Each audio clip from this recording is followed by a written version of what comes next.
जय श्री कृष्णा। क्या पृथ्वीराज चौहान का संयोगिता के लिए प्यार ही उनकी सबसे बड़ी गलती बन गया? आइए जानते हैं इसके बारे में। पृथ्वीराज चौहान और संयोगिता की प्रेम कथा राजस्थान के इतिहास में स्वर्णाक्षरों में अंकित है। 12वीं सदी के उत्तरार्ध में पृथ्वीराज चौहान दिल्ली के प्रबल शासक हुए। वहीं संयोगिता कन्नौज के राजा जयचंद की बेटी थी। दोनों के बीच अटूट प्रेम था, लेकिन जयचंद पृथ्वीराज के गौरव और उनकी आन से ईर्ष्या रखता था, इसलिए अपनी बेटी का विवाह उनसे करने को तैयार नहीं था। प्रेम में दीवाने पृथ्वीराज संयोगिता को भरे स्वयंवर से भगा ले गए, लेकिन उनका प्रेम उनके लिए सबसे बड़ी गलती बन गया। दिल्ली की राजगद्दी पर बैठने वाले अंतिम हिंदू शासक और भारत के महान वीर योद्धाओं में शुमार थे। एक ऐसा वीर योद्धा जिसने अपने बचपन में ही शेर का जबड़ा फाड़ डाला था और जिसने अपनी दोनों आंखें खो देने के बावजूद भी शब्द बेदी बाण से भरी सभा में मोहम्मद गौरी को मृत्यु का रास्ता दिखा दिया था। ये बहुत कम ही लोगों को पता है कि वह एक प्रेमी भी थे। वह कन्नौज के महाराज जयचंद की पुत्री संयोगिता से प्रेम करते थे। दोनों में प्रेम इतना था कि राजकुमारी को पाने के लिए पृथ्वीराज चौहान स्वयंवर के बीच से इनका अपहरण कर लाए थे। बात उन दिनों की है जब पृथ्वीराज चौहान अपने नाना और दिल्ली के सम्राट महाराजा अनंगपाल की मृत्यु के बाद दिल्ली की राजगद्दी पर बैठे। गौरतलब है कि महाराजा अनंगपाल को कोई पुत्र नहीं था, इसलिए उन्होंने अपने दामाद अजमेर के महाराज और पृथ्वीराज चौहान के पिता सोमेश्वर सिंह चौहान से आग्रह किया कि वह पृथ्वीराज को दिल्ली का युवराज घोषित करने की अनुमति प्रदान करें।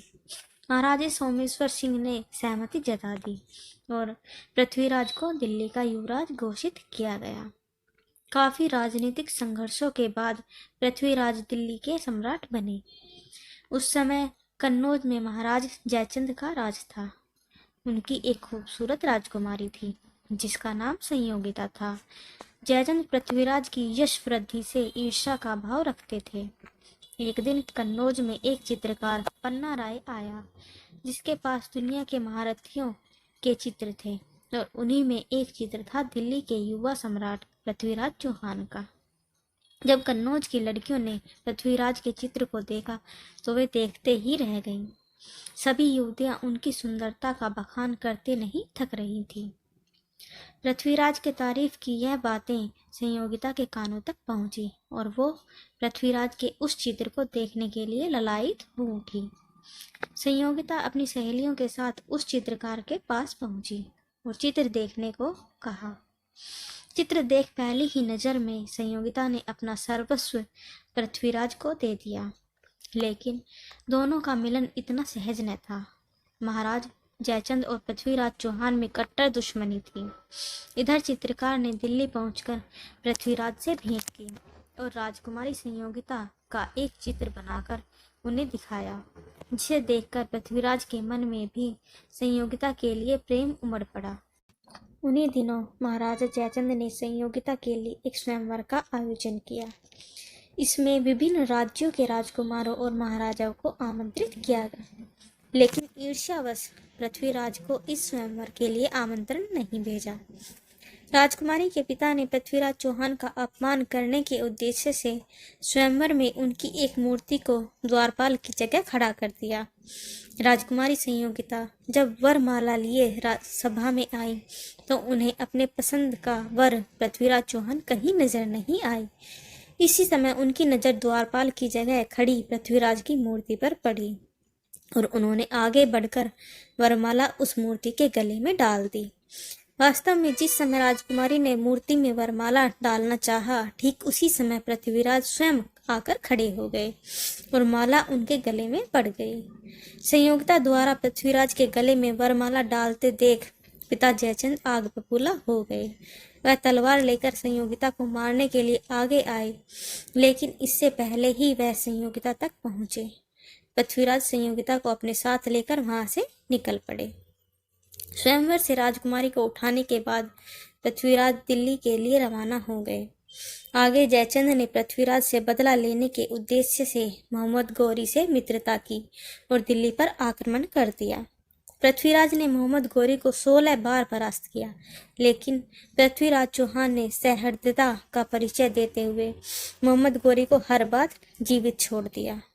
राजा जयचंद ने गद्दारी करते हुए मोहम्मद गौरी को सैन्य मदद दी और इसी वजह से मोहम्मद गौरी की ताकत दोगुनी हो गई तथा 17वीं बार के युद्ध में पृथ्वीराज चौहान मोहम्मद गौरी से द्वारा पराजित होने पर पृथ्वीराज चौहान को उसके सैनिकों द्वारा बंदी बना लिया गया एवं उनकी आंखें गर्म सलाखों से जला दी गई।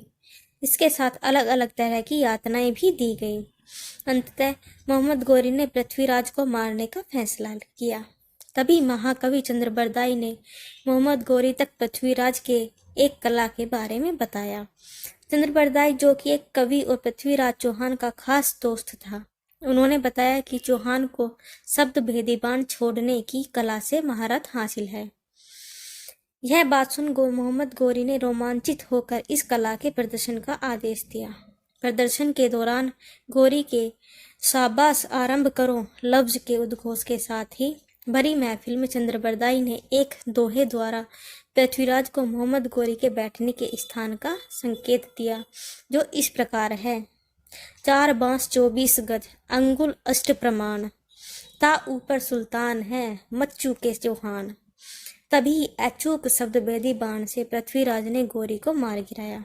साथ ही दुश्मनों के हाथों मरने से बचने के लिए चंद्रबरदाई और पृथ्वीराज ने एक दूसरे का वध कर दिया। जब संयोगिता को इस बात की जानकारी मिली तो वह एक वीरांगना की भांति सती हो गई।